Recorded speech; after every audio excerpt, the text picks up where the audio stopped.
What's up, Mabs, at welcome back to my channel. Chris here, and for today's video, meron tayong simpleng pagkain lang dito. Ayan, meron tayong hotdog fried rice, tsaka siomai, tas may toyo mansi tayong sausawan dito. And tubig lang po tayo.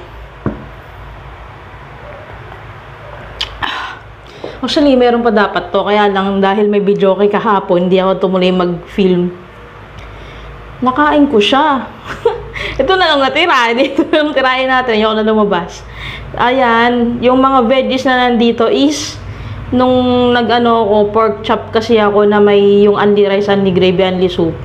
Maraming natirang ganito. Hindi ko naman kasi nila lahat ilagay dito. So, sinama ko siya sa fried rice. Kain po tayo. Siomai. Beef siomai pala to. Sindang ko nung binili yan. Hmm.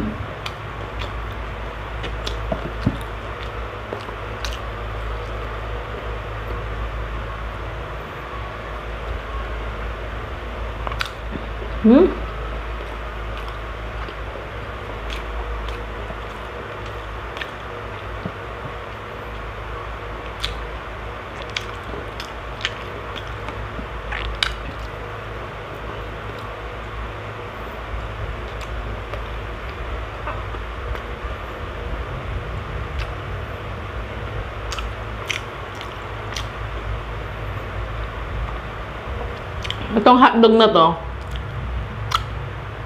yung regular size ng hotdog, yan yung maliliit. Nakakamiss, no? Ano man yun, nung pagbukas ko nung hotdog, sa paketa niya, nanibago ako. Sabi ko, wala, ganito na ba kalit ang hotdog na regular? Kasi nasanay na tayo sa jumbo tsaka yung malalaking hotdog na ano eh. Yung kasi laki nung pang-ihaw.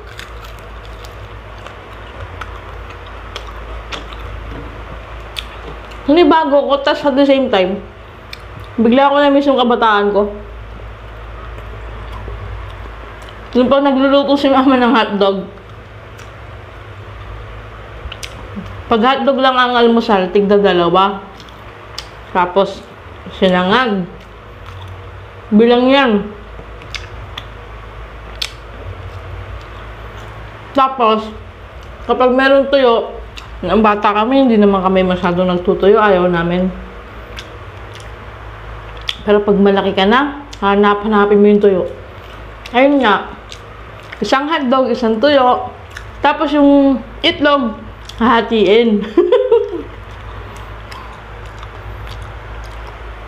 Sa una lang naman ganon.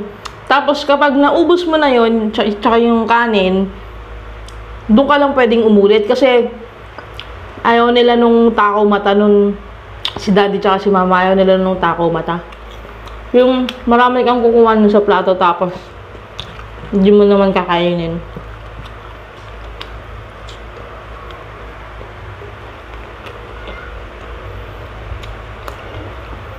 Tapos kapag umulit, konti-konti lang.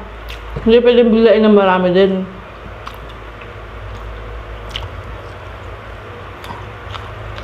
Ay, hindi ka makakaalis sa harap ng lamesa hanggat di mo nauubos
Ito yung ano yun.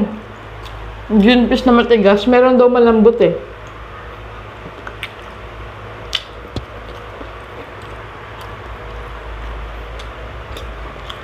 Ito yata yung masarap gawin chichirya.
Masarap ng sausawan. Hindi maalat yung toyo.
Namimiss ko na yung siomay ng nanay ko.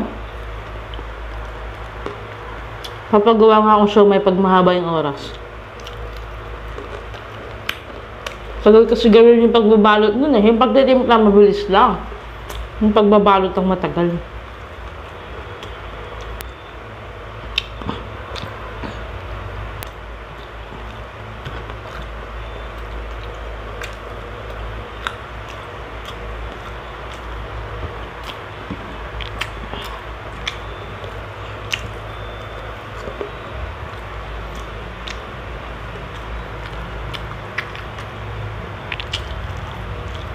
Hindi po ako nagmaanghang sa sausawan.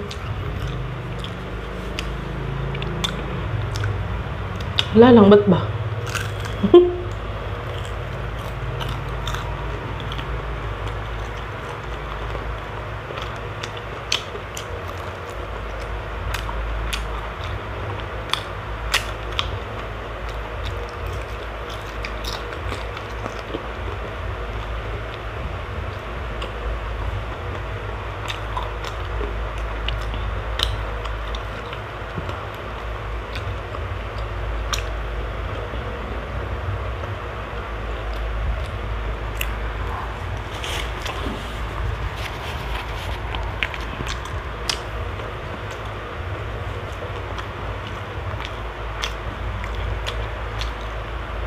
Nung nakaraan, na nandito yung kuya kong isa. Yung pangalawa. Tampo ako. Wala ako. Wala ako sa bahay. Tapos, nag-almusal sila ng gulay, tas buro. Pag uwi ko, nakita ko yung nilagang gulay. Excited akong buksan yung takip. Pagtingin ko, kasi yung buro. Wala. Naubos daw nila. Tampo. Sabi ko, kala ko pa naman. Matitiran ako ng buro.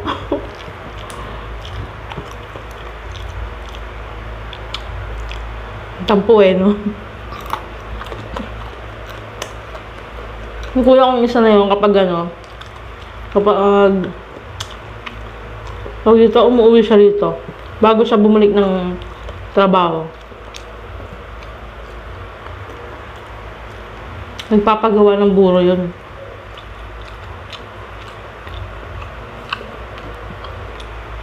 O-order siya, tapos ay uwi niya dun. Yung mga trabaho niya kasi ron, may din sa buro. Natikman nila, nasarapan sila.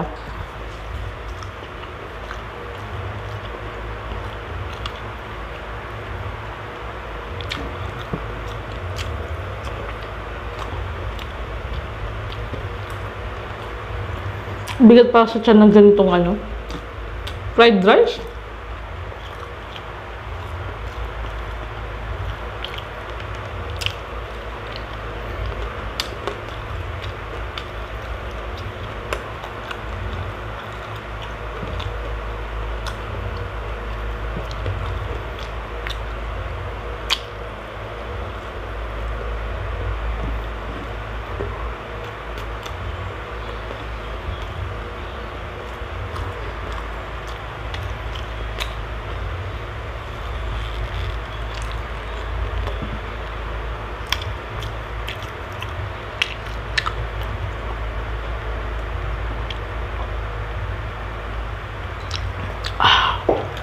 Wow!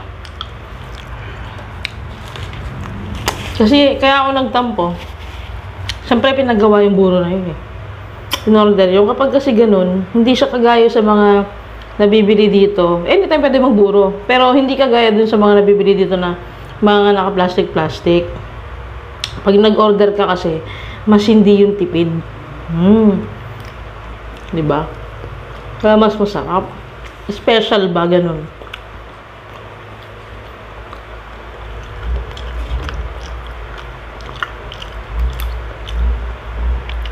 Bigla ko tuloy na-miss yung buro nila, Foodie Bee.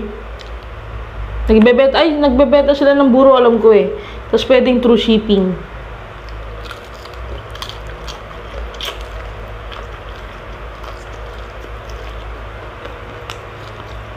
Siya, luto na.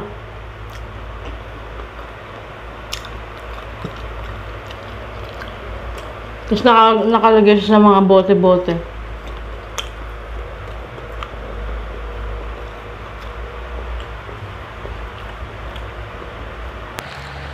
Excuse?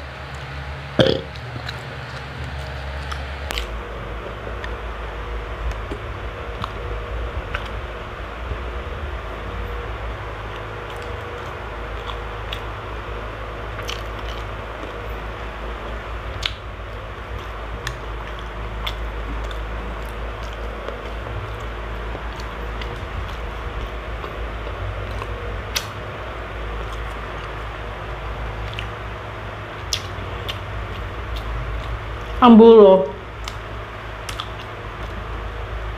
masarap siya sa mga prito talaga. Isda, gulay, nilaga. Tapos, pwede rin sa tuyo. Tawag ko ako, pag may tuyo, tapos may buro. Sinasawsaw ko yun, o kaya tinapa. Yung iba naman, pinapapak nila. May pinsan akong ganun, pinapapak yung buro.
Mahal buto ng kalamansi, baka makain natin.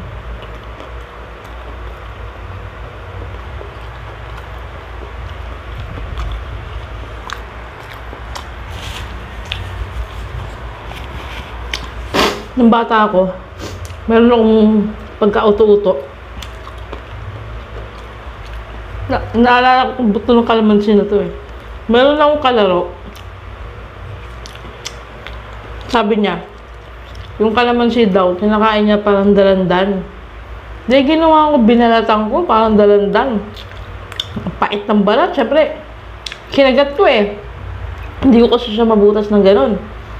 Eh, yung kalamansi na nakuha ko nun, yung makapal yata yung balat, eh, wala man akong ganong alam sa kalamansi nun eh. Meron kasing ano, sa bahay namin dun sa Antipolo, yung gilid ng bahay, meron kaming puno ng kalamansi dun. Kaya ayun, sabi niya, yun nga daw, parang dalandan daw. Kaya, hinahin ko, asim. Pero tiniis ko, masarap naman eh. Masarap papakin ng kalamansi. Hanggang asim lang. Tapos, tawag dito, sabi niya, yung buto kinakain daw. Tapos, umarte siya na parang kinain niya, ginuyangan niya yung buto. Then, ginawa ko, ginuya ko din.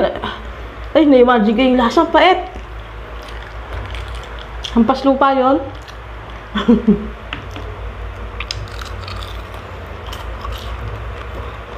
Hindi ko na maalala yung pangalan nun. Hindi ko kasi siya gaano nakakalaro dati. Parang madalang lang. Parang nagbabakasyon lang sila doon. Nasa division na tinitira namin nun.